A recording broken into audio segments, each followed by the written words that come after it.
এখন শুনবেন তোমার রেডিও অডিও সিরিজ তেঁতুল পাতায় নজন। আজ ৮ম পর্ব। আগের পর্বগুলির লিঙ্ক এই ভিডিও ডেসক্রিপশনে পেয়ে যাবেন ইচ্ছুক শ্রোতারা। সমস্ত কলাকুশলীর পরিচয়ও ডেসক্রিপশনেই থাকছে। আজকের পর্বে পরশুরাম, রাজশেখর বসুর লম্বকর্ণ। মূল পাঠটি অক্ষয় রেখে শ্রোতা বন্ধুদের কাছে পৌঁছে দেওয়াই আমাদের লক্ষ্য। এবারও তাই থাকছে। পাঠে কোনো রকম পরিবর্তন আমরা করিনি। ক্লাসিক বাংলা ছোট গল্পের এই আসরে লম্বকর্ণ কেমন লাগলো শুনে আমাদের জানাবেন কমেন্ট বক্সে। ভালো লাগলে লাইক করবেন, কমেন্ট করবেন, বন্ধুদের মাঝে ছড়িয়ে দেবেন। আর তোমার রেডিও চ্যানেলটি সাবস্ক্রাইব করে পাশে থাকবেন। ভবিষ্যতে আরও নানা ধরনের কন্টেন্ট আসছে এই চ্যানেলে। হয়তো কিছু অনিচ্ছাকৃত ভুল থেকে গেছে, শ্রোতারা নিজ গুণে ক্ষমা করে নেবেন। আশা রাখছি গল্পের রসহানি হবে না। এই অডিও পরিবেশনার সমস্ত সত্ত্ব সংরক্ষিত। কোনো পাইরেসির ঘটনা ঘটলে উপযুক্ত ব্যবস্থা নেওয়া হবে। একটা ছোট্ট ঘোষণা, সামনের সপ্তাহের পর্ব আগেভাগেই বলে দিচ্ছি আমরা। পরশুরামের গুরুবিদায়। তাহলে শুরু হচ্ছে আজকের পর্ব, রাজশেখর বসুর লম্বকর্ণ।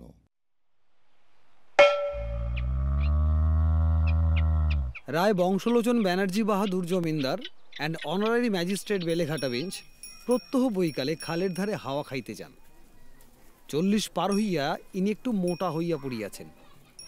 সেজন্য ডাক্তারের উপদেশে হাঁটিয়া এক্সারসাইজ করেন এবং ভাত ও লুচি বর্জন করিয়া দুবেলা কচুরি খাইয়া থাকেন।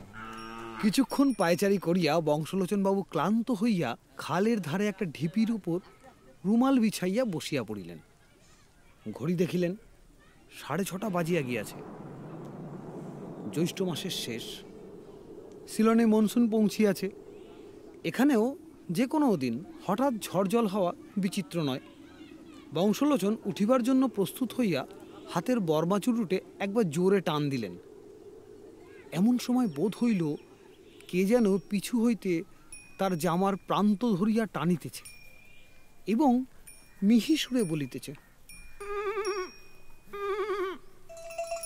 ফিরিয়া দেখিলেন একটি ছাগল, বেশ হৃষ্টপুষ্ট ছাগল, কুচকুচে কালো নধর দেহ, বড় বড় লটপটে কানের ওপর কচি পটলের মতো দুটি শিং বাহির হইয়াছে।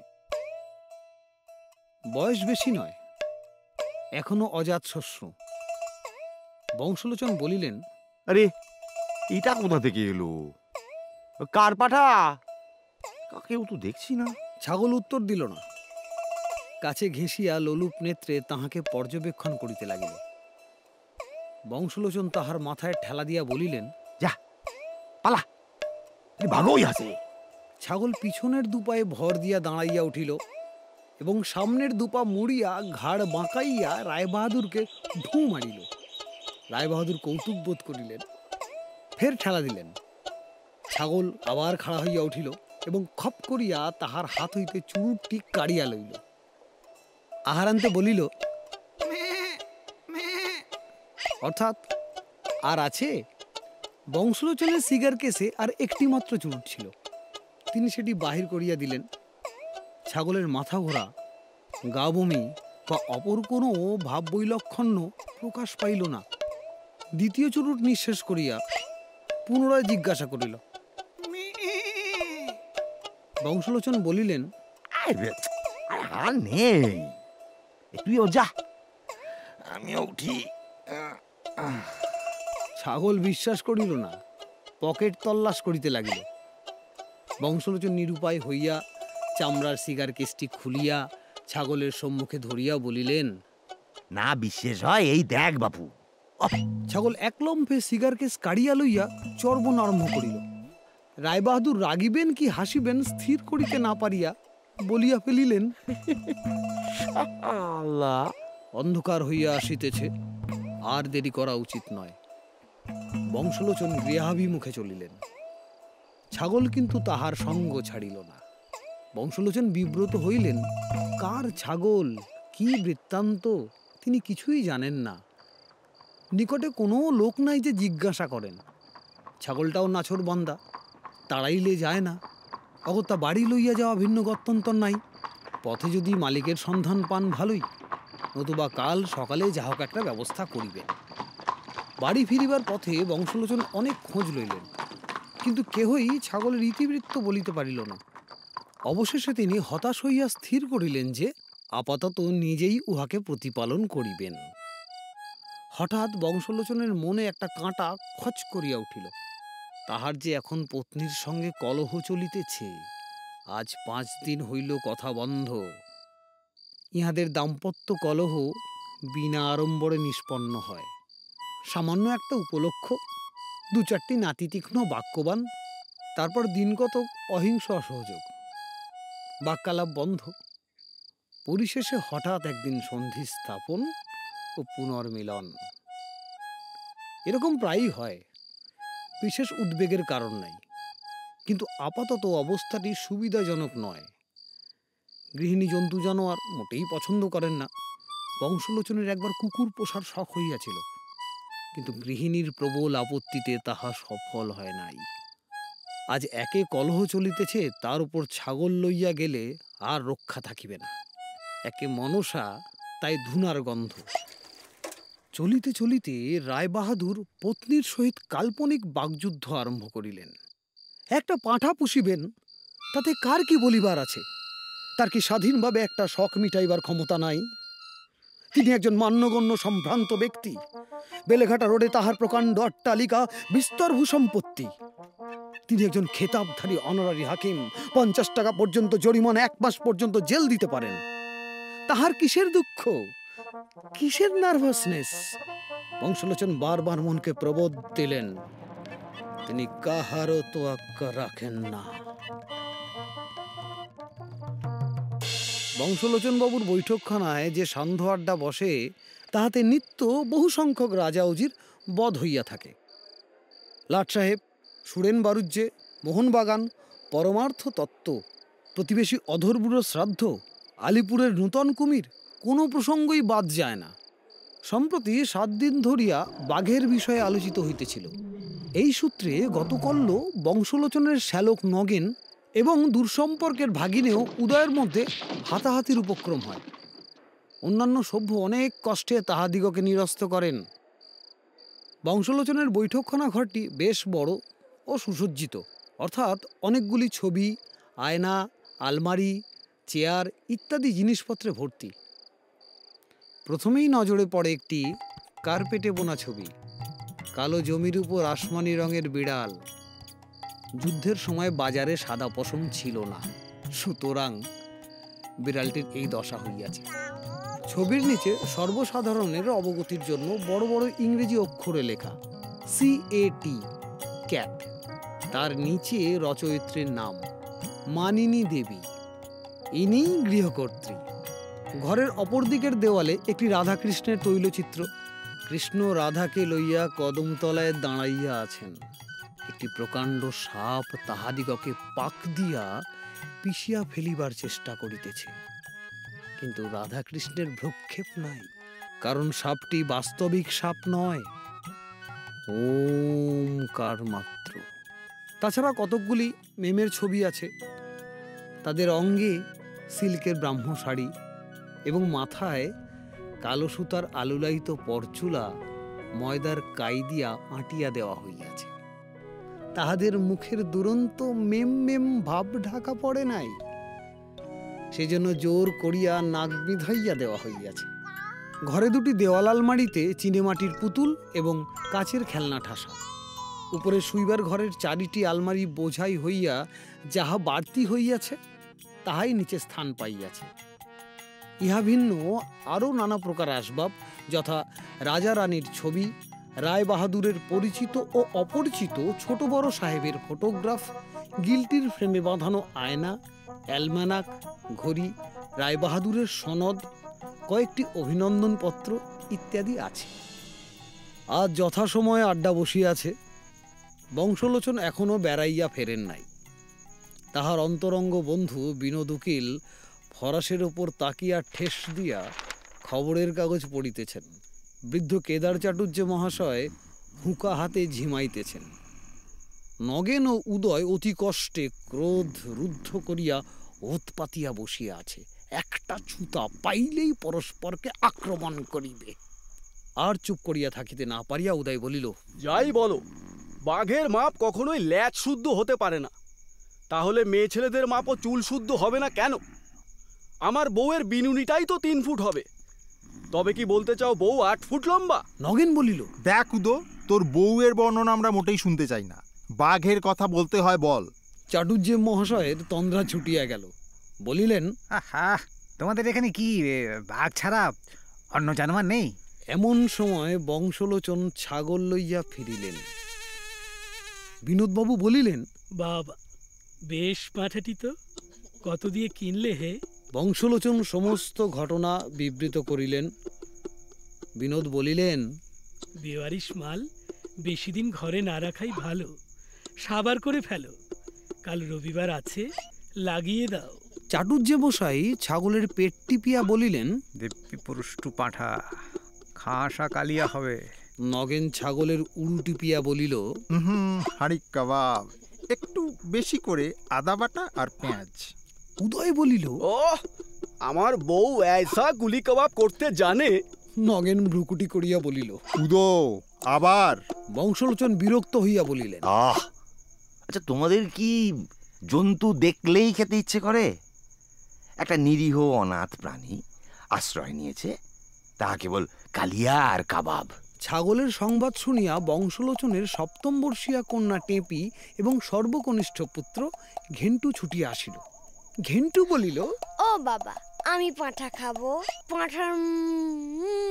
বংশলোচন বলিলেন, যা যা যা, শুনে শুনে কেবল খাই খাই শিখেছেন। ঘেন্টু হাত পা ছুড়িয়া বলিল, হ্যাঁ, আমি মেটুলি খাবো। টেপি বলিল, বাবা, আমি পাঁঠাকে পুষবো, একটু লাল ফিতে দাও না। বেশ তো, একটু খাওয়া দাওয়া করুক, তারপর নিয়ে খেলা করিস। এখন পাঁঠার নাম কি বলো না? বিনোদ বলিলেন, নামের ভাবনা কি মা? ভাসুরক, দধিমুখ, মশিপুচ্ছ, লম্বকর্ণ। চাটুর্য বলিলেন, ওই লম্বকর্ণই ভালো।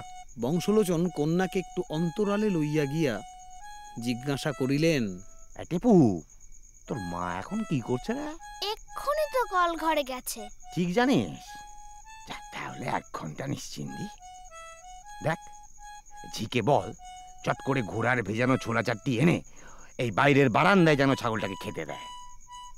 আর দেখ, বাড়ির ভিতরে নিয়ে যাসনি যেন। উৎসয়ের আতিশয্যে টেপি পিতার আদেশ ভুলিয়া গেল। ছাগলের গলায় লাল ফিতা বাঁধিয়া টানিতে টানিতে অন্দরমহলে লইয়া গিয়া বলিল, ও মা, শিগগিরই এসো, লম্বকর্ণ দেখবে এসো। মানিনী মুখ মুছিতে মুছিতে স্নানের ঘর হইতে বাহির হইয়া বলিলেন, আমর, ওটাকে কে আনলে? দূর দূর, ও ঝি, ও বাতাসি, শিগগির ছাগলটাকে বার করে দে। টেপি বলিল, বারে, ওকে তো বাবা এনেছে, আমি পুষবো। ঘেন্টু বলিল, ঘোড়া ঘোড়া খেলবো। মানিনী বলিলেন, খেলা বার করে দিচ্ছি। ভদ্রলোকে আবার ছাগল পোষে? বেরো বেরো। ও দরওয়ান, ও চুকান্দার সিং। হুজুর বলিয়া হাঁক দিয়া চুকন্দর সিং হাজির হইল। শীর্ণ খর্বাকৃতি বৃদ্ধ, গালপাট্টা দাড়ি, পাকানো গোফ, জাঁকালো গলা এবং ততোধিক জাঁকালো নাম। ইহারি জোরে সে চোট্টা ও ডাকুর আক্রমণ হইতে দেউড়ি রক্ষা করে। অন্দরের মধ্যে হট্টগোল শুনিয়া রায়বাহাদুর বুঝিলেন যুদ্ধ অনিবার্য। মনে মনে তাল ঠুকিয়া বাড়ির ভিতরে আসিলেন। গৃহিণী তাহার প্রতি দৃকপাত না করিয়া দারোয়ানকে বলিলেন, ছাগলটাকে আভি নিকাল দেও, একদম ফটকের বাইরে, নেই তো এক্ষুনি ছিষ্টি নোংরা করেগা। চুকন্দর বলিল, বহুত আচ্ছা। বংশলোচন পাল্টা হুকুম দিলেন, এই দেখো চুকন্দর সিং, এই বকরি গেটের বাইরে জায়গা তো তোমার নকরি বি জায়গা। চুকন্দর বলিল, বহুত আচ্ছা। মানিনী স্বামীর প্রতি একটি অগ্নিময় নয়নবান হানিয়া বলিলেন, হ্যালো টেপি, হতচ্ছারি, রাত্রির হয়ে গেল, গিলতে হবে না? থাকিস তুই ছাগল নিয়ে, কাল যাচ্ছি আমি হাটখোলায়। হ্যাঁ, হাটখোলায় গৃহিণীর পিত্রালয়। বংশলোচন বলিলেন, টেপু, ঝিকে বলে দে বৈঠকখানার ঘরে আমার শোবার বিছানা করে দেবে, আমি সিঁড়ি ভাঙতে পারি না। আর দেখ, ঠাকুরকে বল আমি মাংস খাবো না, শুধু খান কত কচুরি, একটু ডাল আর পটল ভাজা। পুরাকালে বড়লোকদের বাড়িতে একটি করিয়া গোসাঘর থাকিত। ক্রুদ্ধা আর্য নারীগণ সেখানে আশ্রয় লইতেন, কিন্তু আর্য পুত্রদের জন্য সেরকম কোনো পাকা বন্দোবস্ত ছিল না। অগত্যা তাহারা এক পত্নীর সহিত মতান্তর হইলে অপর এক পত্নীর দ্বারস্থ হইতেন। আজকাল খরচপত্র বাড়িয়া যাওয়ায় এই সকল সুন্দর প্রাচীন প্রথা লোপ পাইয়াছে। এখন মেয়েদের ব্যবস্থা শুইবার ঘরের মেঝের ওপর মাদুর, অথবা তেমন তেমন হইলে বাপের বাড়ি। আর ভদ্রলোকদের একমাত্র আশ্রয় বৈঠকখানা। আহারান্তে বংশলোচন বৈঠকখানা ঘরে একাকী শয়ন করিলেন। অন্ধকারে তাঁর ঘুম হয় না, এজন্য ঘরের এক কোণে পিলসুজের ওপর একটি রেড়ির তেলের প্রদীপ জ্বলিতেছে। কিছুক্ষণ এপাশ ওপাশ করিয়া বংশলোচন উঠিয়া ইলেকট্রিক লাইট জ্বালিলেন এবং একখানি গীতা লইয়া পড়িতে বসিলেন। এই গীতাটি তাঁর দুঃসময়ের সম্বল। পত্নীর সহিত অসহযোগ হইলে এটি লইয়া তিনি নাড়াচাড়া করেন এবং সংসারের অনিত্যতা উপলব্ধি করিতে চেষ্টা করেন। কর্মযোগ পড়িতে পড়িতে বংশলোচন ভাবিতে লাগিলেন, তিনি কি এমন অন্যায় কাজ করিয়াছেন যার জন্য মানিনী এরূপ ব্যবহার করেন? বাপের বাড়ি যাবেন, ভারী তেজ। তিনি ফিরাইয়া আনিবার নামটি করিবেন না। যখন গরজ হইবে আপনিই ফিরিবে। গৃহিণী শখ করিয়া যেসব জঞ্জাল ঘরে পড়েন তা তো বংশলোচন নীরবে বরদাস্ত করেন। এই তো সেদিন 15টা জলচৌকি, 23টা বঁটি, 250 টাকার খাগড়াই বাসন কেনা হইয়াছে। আর দোষ হইল কেবল ছাগলের বেলা। বংশলোচন গীতাখানি সরাইয়া রাখিয়া আলোর সুইচ বন্ধ করিলেন এবং ক্ষণকাল পরে নাসিকাধ্বনি করিতে লাগিলেন।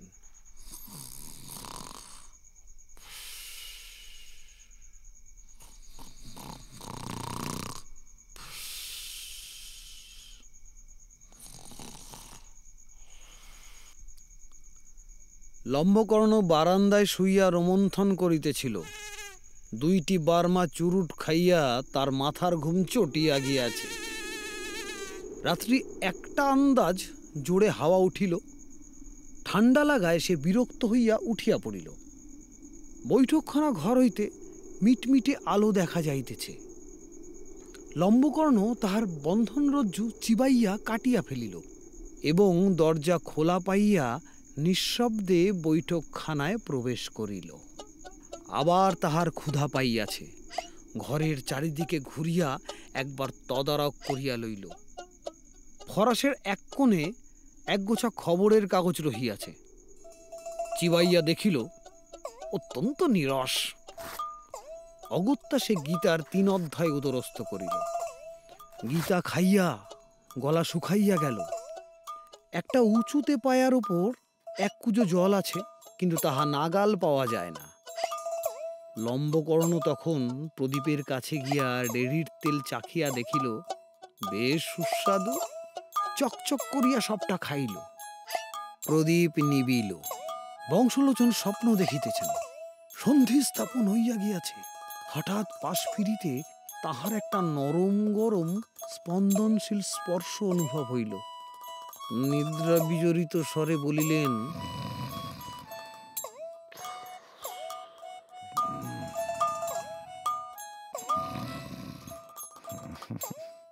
কখন এলে? উত্তর পাইলেন হুলস্থুল কাণ্ড।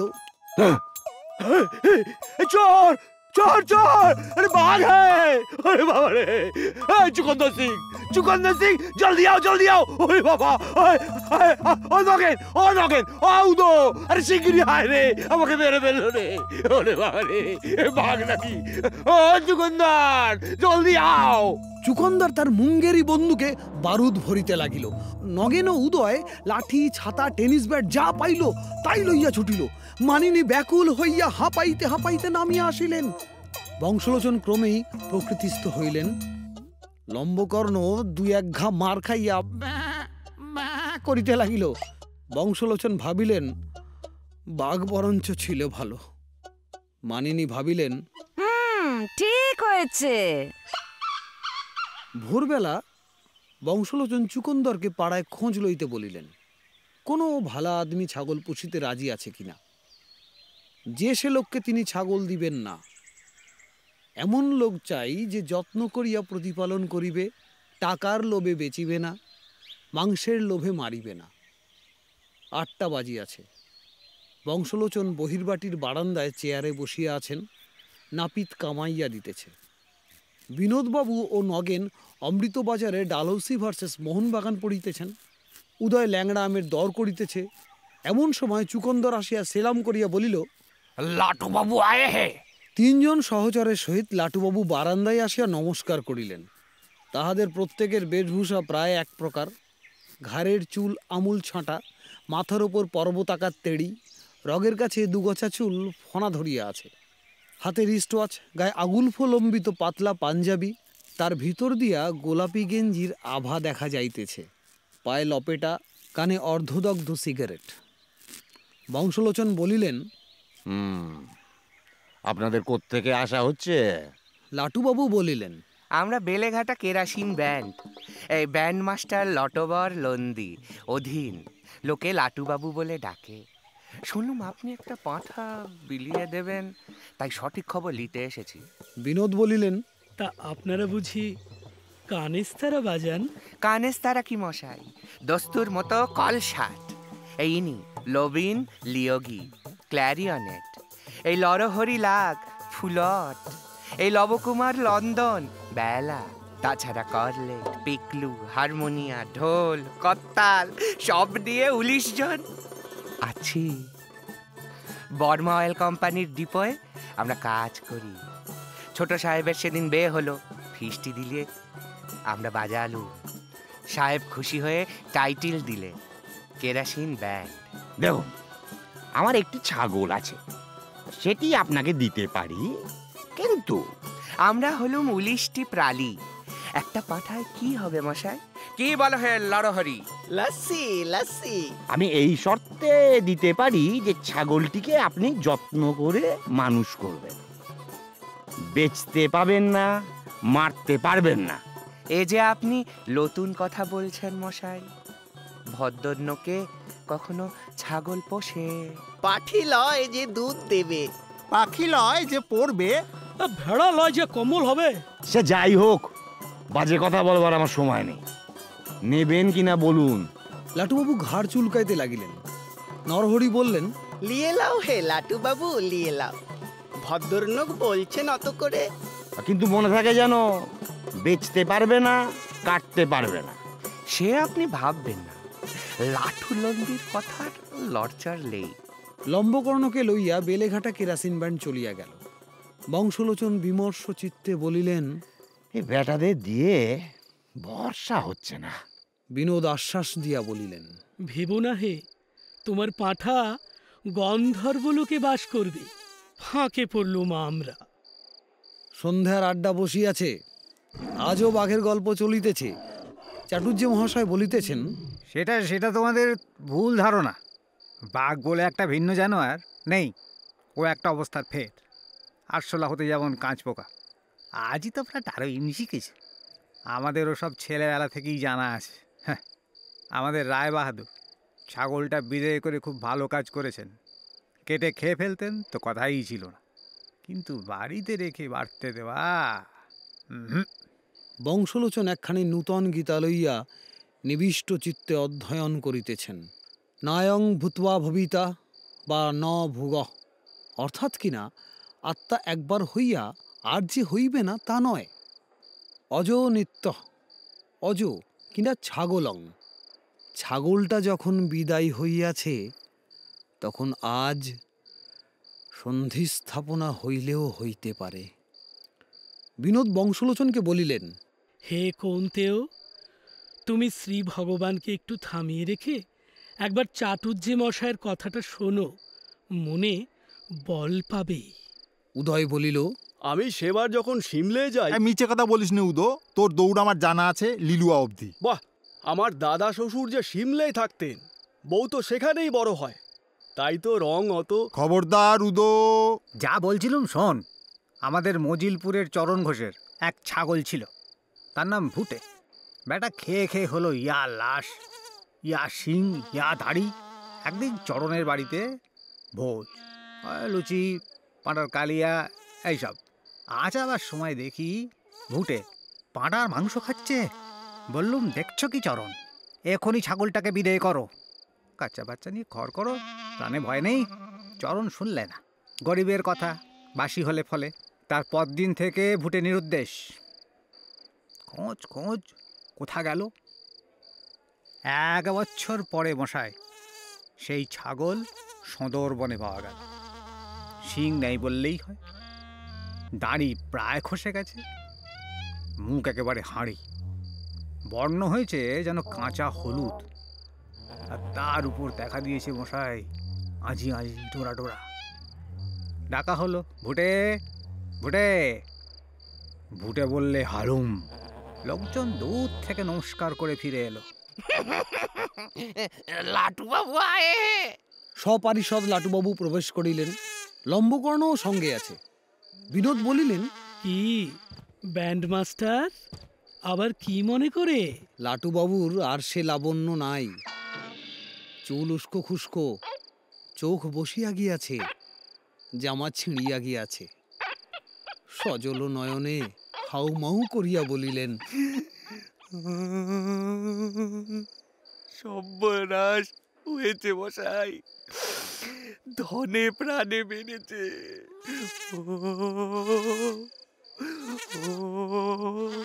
নরহরি বলিলেন, আহ, কি করো লাটুবাবু, একটু থির হও। হুজুর যখন রয়েছেন তখন একটা বিহিত করবেনই। বংশলোচন ভীত হইয়া বলিলেন, কি কি হয়েছে, ব্যাপার কি? মশাই, ওই পাঠাটা। চাটুর্যে বলিলেন, বলেছিলাম কিনা, ঢোলের চামড়া কেটেছে, বেলার তাঁত খেয়েছে, হারমোনিয়ার চাবি সমস্ত চিবিয়েছে, আর আর আমার পাঞ্জাবির পকেট কেটে 90 টাকার লোট।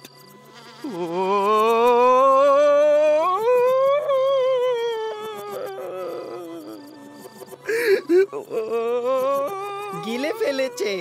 পাঠা নয় হুজুর, সাক্ষাৎ শয়তান। সর্বস্ব গেছে। লাটুর প্রাণটি কেবল আপনার ভরসায় এখনো ধুকপুক করছে। ওহো, ফ্যাসাদে ফেললে দেখছি। দোহাই হুজুর, লাটুর দশাটা একবার দেখুন, একটা ব্যবস্থা করে দিন, বেচারা মারা যায়। বংশলোচন ভাবিয়া বলিলেন, জুলাপ দিলে হয় না? লাটুবাবু উচ্ছ্বসিত কণ্ঠে বলিলেন, মশাই, এই কি আপনার বিবেচনা হলো? মূর্তি টাকার শোকে, আর আপনি বলছেন জোলাপ খেতে। আরে তুমি খাবে কেন, ছাগলটাকে দিতে বলছি। হায় হায় হুজুর, এখনো ছাগল চিনলেন না? কোন কালে হজম করে ফেলেছে। লোট তো লোট, বেলার তাঁত, ঢোলের চামড়া, হারমোনিয়ার চাবি, মাই স্টিলের করতাল। লাটু বাবুর মাথাটি কেবল আস্ত রেখেছে। বংশলোচন বলিলেন, যা হওয়ার তা হয়েছে। এখন বিনোদ, তুমি একটা খেসারত ঠিক করে দাও, বেচারার লোকসান যাতে না হয়, আর আমার উপরেও বেশি জুলুম যাতে না হয়। ছাগলটা বাড়িতেই থাকুক, কাল যা হয় করা যাবে। অনেক দরদস্তুরের পর 100 টাকায় রফা হইল। বংশলোচন বেশি কষাকষি করিতে দিলেন না। লাটুবাবুর দল টাকা লইয়া চলিয়া গেল। লম্বকর্ণ ফিরিয়াছে শুনিয়া টেপি ছুটিয়া আসিল। বিনোদ বলিলেন, ও টেপুরানি, শিগগির তোমার মাকে বলো কাল আমরা এখানে খাবো। লুচি, পোলাও, মাংস। বাবার মাংস খায় না। বলো কি? হ্যাঁ হ্যাঁ বংশু, প্রেমটা 1 পাঁঠা থেকে 20 পাঁঠায় পৌঁছেছে নাকি? আচ্ছা, তুমি না খাও, আমরা আছি। যাও তো টেপু, মাকে বলো সব জোগাড় করতে। সে এখন হচ্ছে না, মা বাবার ঝগড়া চলছে, কথাটি নেই। বংশলোচন ধমক দিয়া বলিলেন, হ্যাঁ, কথাটি নেই, তুই সব জানিস। যা যা, আরে জ্যাঠা হয়েছিস। বারে, আমি বুঝি টের পাই না? তবে কেন মা খালি খালি আমাকে বলে, টেপি পাখাটা মেরামত করতে হবে, টেপি এ মাসে আরো 200 টাকা চাই। তোমাকে বলে না কেন? থাম থাম, বকিস নি। হে রায় বাহাদুর, কন্যাকে বেশি ঘাঁটিও না, অনেক কথা ফাঁস করে দেবে। অবস্থাটা সঙ্গীন হয়েছে বলো। আরে এতদিন তো সব মিটিয়ে যেত, ওই ছাগলটাই মুশকিল বাঁধালে। বেটা ঘরভেদি বিভীষণ, তোমারই বা অত মায়া কেন? খেতে না পারো বিদেয় করে দাও, জলে বাস করো, কুমিরের সঙ্গে বিবাদ করো না। বংশলোচন দীর্ঘ নিঃশ্বাস ফেলিয়া বলিলেন, দেখি কাল যা হয় করা যাবে। এ রাত্রিও বংশলোচন বৈঠকখানায় বিরহ শয়নে যাপন করিলেন। ছাগলটা আস্তা বলে বাঁধা ছিল, উপদ্রব করিবার সুবিধা পায় নাই। পরদিন বৈকাল 5:30টার সময় বংশলোচন বেড়াইবার জন্য প্রস্তুত হইয়া একবার এদিক ওদিক চাহিয়া দেখিলেন কেহ তাঁকে লক্ষ্য করিতেছে কিনা। গৃহিণী ও ছেলেমেয়েরা উপরে আছে, ঝি চাকর অন্দরে কাজকর্মে ব্যস্ত। চুকন্দর সিং তার ঘরে বসিয়া আটা সানিতেছে। লম্বকর্ণ আস্তা বলে বাঁধা আছে এবং দড়ির সীমার মধ্যে যথাসম্ভব লম্ফঝম্প করিতেছে। বংশলোচন দড়ি হাতে করিয়া ছাগল লইয়া আস্তে আস্তে বাহির হইলেন। পাছে পরিচিত লোকের সঙ্গে দেখা হয়, সেই জন্য বংশলোচন সোজা রাস্তায় না গিয়া গলিঘুজির ভিতর দিয়া চলিলেন। পথে এক ঠোঙা জিলিপি কিনিয়া পকেটে রাখিলেন। ক্রমে লোকালয় হইতে দূরে আসিয়া জনশূন্য খালধারে পৌঁছিলেন। আজ তিনি স্বহস্তে লম্বকর্ণকে বিসর্জন দিবেন। যেখানে পাইয়াছিলেন আবার সেইখানেই ছাড়িয়া দিবেন, যা থাকে তার কপালে। যথাস্থানে আসিয়া বংশলোচন জিলিপির ঠোঙাটি ছাগলকে খাইতে দিলেন। পকেট হইতে এক টুকরা কাগজ বাহির করিয়া তাহাতে লিখিলেন, এই ছাগল বেলেঘাটা খালের ধারে কুড়াইয়া পাইয়াছিলাম, প্রতিপালন করিতে না পারায় আবার সেইখানেই ছাড়িয়া দিলাম। আল্লাহ, কালী, যিশুর দিব্য, ইহাকে কেহ মারিবেন না। লেখার পর কাগজ ভাঁজ করিয়া ছোট টিনের কৌটায় ভরিয়া লম্বকর্ণের গলায় ভালো করিয়া বাঁধিয়া দিলেন। তারপর বংশলোচন শেষবার ছাগলের গায়ে হাত বুলাইয়া আস্তে আস্তে সরিয়া পড়িলেন। লম্বকর্ণ তখন আহারে ব্যস্ত। দূরে আসিয়াও বংশলোচন বারবার পিছু ফিরিয়া দেখিতে লাগিলেন। লম্বকর্ণ আহার শেষ করিয়া এদিক ওদিক চাহিতেছে, যদি তাহাকে দেখিয়া ফেলে এখনই পশ্চাৎধাবন করিবে। এদিকে আকাশের অবস্থাও ভালো নয়। বংশলোচন জোরে জোরে চলিতে লাগিলেন। আর পারা যায় না, হাঁপ ধরিতেছে। পথের ধারে একটা তেঁতুল গাছের তলায় বংশলোচন বসিয়া পড়িলেন। লম্বকর্ণকে আর দেখা যায় না। এইবার তাহার মুক্তি। আর কিছুদিন দেরি করিলে জড়ভরতের অবস্থা হইত। এই হতভাগা কৃষ্ণের জীবকে আশ্রয় দিতে গিয়া তিনি নাকাল হইয়াছেন। গৃহিণী তাহার উপর মর্মান্তিক রুষ্ট। আত্মীয় স্বজন তাহাকে খাইবার জন্য হাঁ করিয়া আছে। তিনি একা কাহাতক সামলাইবেন। হায় রে সত্য যুগ! যখন শিবি রাজা শরণাগত কপতের জন্য প্রাণ দিতে গিয়াছিলেন, মহিষীর ক্রোধ, সভাসদবর্গের বেয়াদপি কিছুই তাহাকে ভোগ করিতে হয় নাই। আকাশে কি ঢেটরা পিটিতেছে। বংশলোচন চমকিত হইয়া উপরে চাহিয়া দেখিলেন, অন্তরিক্ষের গম্বুজে এক পোচ সীসা রঙের অস্তর মাখাইয়া দিয়াছে। দূরে এক ঝাঁক সাদা বক জোরে পাখা চালাইয়া পলাইতেছে। সমস্ত চুপ। গাছের পাতাটি নড়িতেছে না। আসন্ন দুর্যোগের ভয়ে স্থাবর জঙ্গম হতভম্ব হইয়া গিয়াছে। বংশলোচন উঠিলেন, কিন্তু আবার বসিয়া পড়িলেন। জোরে হাঁটার ফলে তার বুক ধরফর করিতেছিল। সহসা আকাশ চিড় খাইয়া ফাটিয়া গেল। এক ঝলক বিদ্যুৎ, কড়কড় কড়াত। ফাটা আকাশ আবার বেমালুম জুড়িয়া গেল। ঈশানকোণ হইতে একটা ঝাপসা পর্দা তাড়া করিয়া আসিতেছে। তাহার পিছনে যা কিছু সমস্ত মুছিয়া গিয়াছে। সামনেও আর দেরি নাই। ওই এলো, ওই এলো। গাছপালা শিহরিয়া উঠিল। লম্বা লম্বা তাল গাছগুলো প্রবল বেগে মাথা নাড়িয়া আপত্তি জানাইল।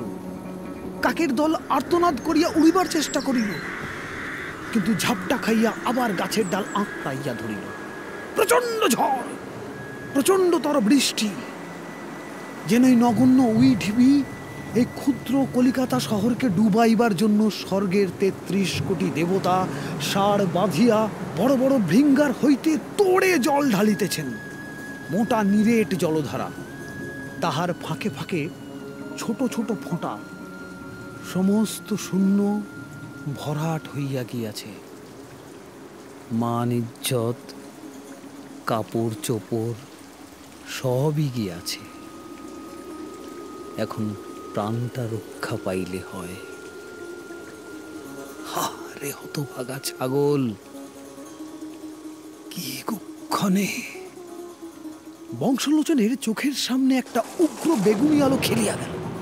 সঙ্গে সঙ্গে আকাশের সঞ্চিত ২০ কোটি ভোল্ট ইলেকট্রিসিটি অদূরবর্তী একটা নারকেল গাছের ব্রহ্মরন্ধ্র ভেদ করিয়া বিকট নাদে ভূগর্ভে প্রবেশ করিল।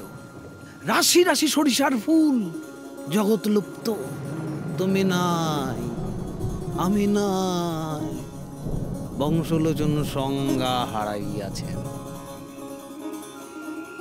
বৃষ্টি থামিয়াছে, কিন্তু এখনো শো শো করিয়া হাওয়া চলিতেছে। ছেঁড়া মেঘের পর্দা ঠেলিয়া দেবতারা ২-৪টা মিটমিটে তারার লণ্ঠন লইয়া নিচের অবস্থা তদারক করিতেছেন। বংশলোচন কর্দম শয্যায় শুইয়া ধীরে ধীরে সংজ্ঞা লাভ করিলেন। তিনি কে? রায় বাহাদুর। কোথায়? খালের নিকট। কিসের শব্দ? শোনাবেন। তার নষ্ট স্মৃতি ফিরিয়া আসিয়াছে। ছাগলটা মানুষের স্বর গানে আসিতেছে। ওগো, তুমি কোথায় গেলে গো? মামা, কই গেলে? দেখো আরে কোথায় গেলে গো তুমি? ও বংশু, মামা কোথায় গেলে গো? কে তাকে ডাকিতেছে? ওরে টেপি, জামাই বাবু, জামাই বাবু, ও জামাই বাবু, জামাই বাবু, রায় বাহাদুর। অদূরে একটা ঘোড়ার গাড়ি দাঁড়াইয়া আছে। জনকতক লোক লণ্ঠন লইয়া ইতস্তত ঘুরিতেছে এবং তাহাকে ডাকিতেছে। একটি পরিচিত নারী কণ্ঠে ক্রন্দন ধ্বনি উঠিল। তুমি এখানে পড়ে আছো? চোখ খুলে দেখো। ওই তো মামা। দেখো, জামাই বাবু, চোখ খুলুন। এসেছি গো। হুজুর, রায় বাহাদুর চাঙ্গা হইয়া বলিলেন, এই যে আমি এখানে আছি, ভয় নাই, আছি এখানে আছি। মানিনী বলিলেন, আজ আর দোতলায় উঠে কাজ নেই। ও জি, এই বৈঠকখানা ঘরে বড় করে বিছানা করে দে তো। আর দেখ, আমার বালিশটাও দিয়ে যা। তোমার কষ্ট হবে না তো? চাটুর চেমিন সে নড়ে না। আরে কি করো? আরে ও কি? না, সে হবে না। এই গরম লুচি কখানি খেতেই হবে। দেখো, আরে এত কি খাওয়া যায় নাকি? কি করছো কি? মাথা খাও। তোমার সেই বোতলটায় কি আছে তা একটু চায়ের সঙ্গে মিশিয়ে দেবো নাকি? হ্যাঁ, আজকে একটু দিতে পারো, খাই। বংশলোচন লাফাইয়া উঠিয়া বলিলেন, হ্যাঁ, ওটা আবার এসেছে। এই নিয়ে আয় তো লাঠিটা। মানিনী বলিলেন, আহা করো কি, মেরো না।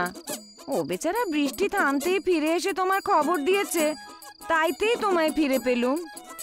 ও হরি, মধুসূদন। লম্বকর্ণ বাড়িতেই রহিয়া গেল এবং দিন দিন শশীকলার ন্যায় বাড়িতে লাগিল। ক্রমে তাহার আধ হাত দাড়ি গজাইল। রায়বাহাদুর আর বড় একটা খোঁজ খবর করেন না, তিনি এখন ইলেকশন লইয়া ব্যস্ত। মানিনী লম্বকর্ণের শিং কেমিক্যাল সোনা দিয়া বাঁধাইয়া দিয়াছেন। তাহার জন্য সাবান ও ফিনাইল ব্যবস্থা হইয়াছে, কিন্তু বিশেষ ফল হয় নাই। লোকে দূর হইতে তাহাকে বিদ্রূপ করে। লম্বকর্ণ গম্ভীরভাবে সমস্ত শুনিয়া যায়।